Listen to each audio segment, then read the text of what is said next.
I don't know about you, but I had a great February when it comes to reading. And I just wanted to share with you. It's a little late, but it's always good to share what you read. So I started off the month reading some children's books. I read Aunt Flossie's Hats, and that's by Elizabeth Fitzgerald Howard. And it's about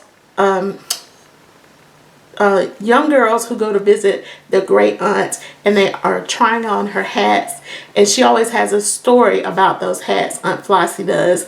And so they learn about their family history, about the history of the country, a whole bunch of things, just history in general, by the hats that Aunt Flossie has and when they dress up. And it's just a beautifully illustrated book for children and adults, because I like it. And then the second book that I read was a children's book, was called Brown Angels by Walter D. Myers. And it's actually a poetry book that has pictures that he was able to collect over the years, and they're of black children from late 1800s, early 1900s. And it's just a beautiful book, and look for some of those poems in my April collection. So moving along, the next thing I read in February was the latest release from Beverly Jenkins, and it's called Wild Rain. And it centers around the character Spring. And Spring is from the Old West series. And she is an independent rancher and in the Wyoming territory. And she falls in love with a reporter that is from Washington, D.C. that comes to the territory to interview her brother Colt, because he is a black doctor in the Wyoming territory. And the reporter is a reporter for a black press in Washington, D.C. So Beverly Jenkins, she's a wonderful historical romance writer. So this is set right after the Civil War. So it is another one of her brilliant takes on history, and I would encourage anybody to read Beverly Jenkins. It was wonderful, and it was released at the 1st of February, so it's a new release. So the next thing I completed was an audiobook that was entitled Black, White, and the Gray, and it's by Mashama Bailey and Jono Morisano. And Mashama Bailey, she is a chef, and Jono, as he's called, is her business partner, and they own a restaurant in Savannah, Georgia. Many of you know I'm from Georgia, so I always love to read things about my home state, and I love to go to Savannah, but I have never been to this restaurant before. But I had saw Mashama Bailey on the chef show, I think it was called The Chef Table. It was one of these Netflix documentary things. I can't remember the exact title of the show that I saw her on, but her story was so intriguing. So when I saw that they had a book coming out, I was so anxious to read it. So when I saw it was audiobook, I said, I'll try the audiobook. It was great to hear them read their story and tell how their partnership came about and their backstories. The only drawback of listening to it on audio is that there are recipes at the end of each chapter. And so with them reading the recipes, it sounded good, but I think I need a hard copy to be able to refer back to the recipes and try to attempt to cook some of those. So if you like a good memoir about the food industry or service industry, this is a good book. If you like Georgia Southern history, it's a great book to take a look at. So I did manage to get some poetry collections in this month as well during February. The first one I read was Every Goodbye Ain't Gone. I did not like that collection. It was a collection of innovative poetry. There were a few poems that I had already, the ones that I liked in it were some that I had already read before. But the majority of the collection just did not stand out for me. One of my favorites that I did read during February was Blue Yodel, and that's by Ansel, Elkins, and she has a very famous poem called The Autobiography of Eve. If you put it in Instagram. It comes, you see multiple posts of people putting it up. But I was actually quite shocked when I read the book that very few people had actually read her collection and reviewed it. But people post this popular poem but they had never read the collection, I guess, where the poem is. And that collection is called Blue Yodel.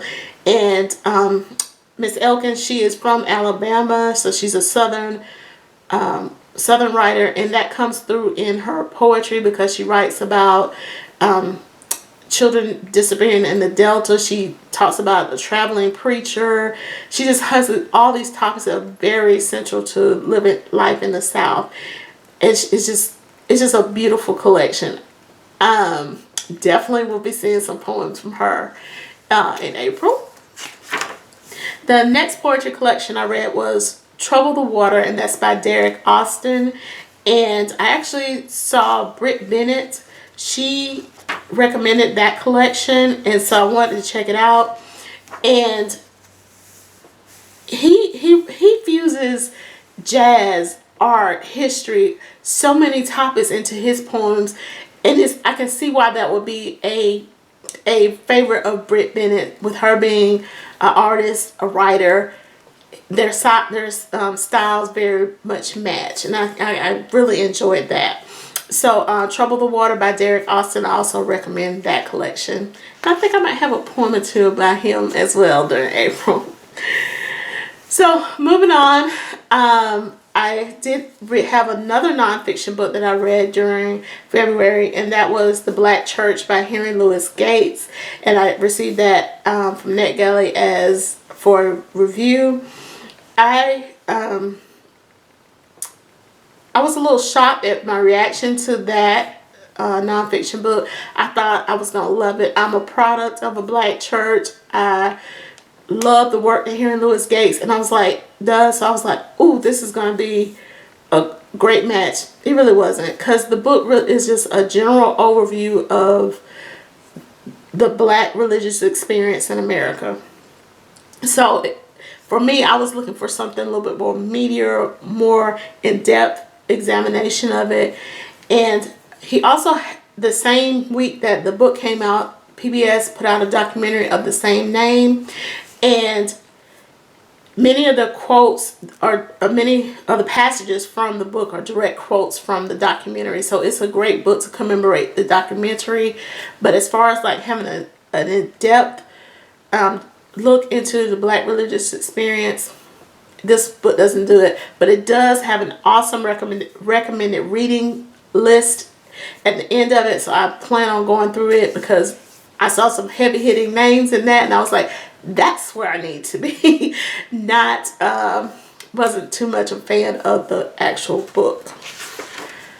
So the next thing that I completed for February was the hashtag Read So Lit book, and that was what we read as a group, and that is A More Perfect Union, and it's by Tammye Huff. And Tammye Huff actually lives in the UK, I believe now, but she is originally from the United States, and she wrote the story of some of her great grandparents. I'm not sure how far back it is, but the story is about a slave named Sarah who falls in love with an Irish immigrant named Henry, and we get to see life on the plantation, as well as one of the most interesting parts for me was Henry's story that of him coming from Ireland because of famine, and that was just a great mix. It was something I had not read before. As far as Henry and Sarah go as being the primary characters of the story, there was actually another character named Maple in the story who was a slave, but she looked as if she was a white woman because she had the same father as her mistress. And so she almost kind of stole the story but at the same time you got to see the plantation through her eyes because she was so instilled in it. And so I would definitely recommend Tammye Huff.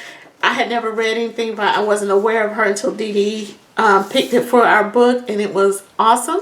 And the book is getting ready to be released in the United States, so look for it in print here. The last thing I read for February was,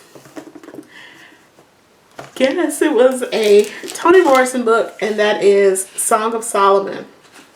And we read this as the Read So Lit Patreon book club. And this was a reread for me, but it's been 25 years since I probably read it for the first time. So it was almost like, it was like rediscovering all over again. And last year I read Sula, and I thought that was my favorite Toni Morrison, but reading Song of Solomon, I was like, I don't know. It's between the two of you right now. And I'm thinking, well, if I go back and read The Bluest Eye, am I going to think that too? I don't know. So I guess I'm going to have to start reading more Toni Morrison. I don't know. But Song of Solomon kind of revolves around Milkman, is that character's name, and how he functions in his community as well as outside of the community. And the themes are just so overpowering that Toni Morrison weaves through that story. So if you haven't read Song of Solomon, you need to get on that too. So that was my February. I hope you had a good February, Black History Month, hashtag Read So Lit, all of that. Please let me know what you read during February. What was your favorite? Did you have the worst book you read so far this year in February? Whatever happened in February, let me know. Thanks for watching and have a great day.